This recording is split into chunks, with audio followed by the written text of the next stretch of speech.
Hi guys, it's Miss Heusler here to do a quick phonics lesson with you guys. Miss Bradshaw did one last week and she had a different root word. Our root word for this week is going to be meter. So go ahead and just take a second to try to think of a word that might have that root word meter in it. I'll give you a couple seconds just to think. Okay, let's find out. So we're going to do a Frere model for the word meter. I really like these Frere models because they just break down this root word for us and help us to better understand them. So our definition of the word meter is actually to measure. And it's really funny that that is the definition because a meter is actually a unit that we use to measure something. Have you ever heard of a meter stick? So it's really funny that does mean to measure, but that definitely has a connection there. Okay, some examples that you may have thought of when we paused for a second there were a thermometer.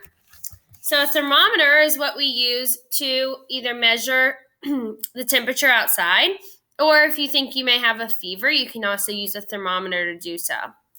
A centimeter is also another type of unit that we will measure certain things in. So if I wanted to measure the length of my pencil, I may use centimeters to do that. A diameter is a type of unit that we measure circles with. Perimeter would be like if you want to measure the perimeter of your backyard, you would figure out how long each side was. So let's say you had 4 sides of fencing. You would figure out how long each side was and then add those together for the full perimeter. There goes my math lesson in there. And then a barometer, actually, you learned at the beginning of the year, we use that to measure air pressure. So these are all forms, if you notice a trend here with those examples, these are all things that we measure with. So instead of a non-example, I wanted to use our root word or in another word in a sentence. I thought that would just be a better understanding of this. So the first sentence I came up with was, the perimeter of the backyard was 30 yards.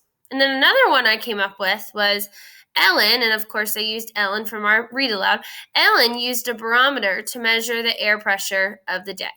So I'm sure there's a lot more words that you could come up with. These are just some of the ones I found that rang the most bells for me. I was like, oh yeah, we use that word all the time and we don't even realize it. So my illustration, I used a thermometer that you would use to measure your temperature. So that is all I have for the Frere model, guys. Let me know if you have any questions about our root word of meter.